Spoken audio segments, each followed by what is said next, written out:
Дупница отбеляза Международния ден на ромите с изложба, която беше открита в фоайето на община Дупница. Изложбата "Ромско цвете" е дело на Кристиян Иванов, а в основата е образа на ромската жена. Темата беше въобще като цяло за ромите, тъй като днес е 8 април, Национален ден на ромите. За мен най-важната фигура в ромското семейство за мен е жената.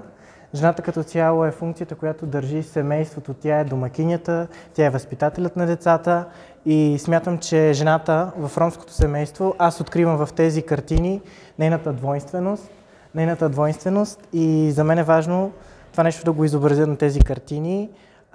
Двойствеността на една жена, тя е красива, тя е домакиня, в същото време е смирена, но и непокорна, има силата да съгради семейството, но в същото време и да го събори из основи. И това се показва в тези картини. Това беше замисълът ми.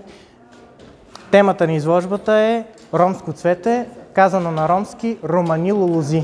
Кристиян учи изкуство и е студент в Югозападния университет Неофит Рилски в Благоевград. Заместник-кмета Валентина Караганова поздрави Кристиян за изложбата, която е символ на съпричастност, толерантност и равнопоставеност.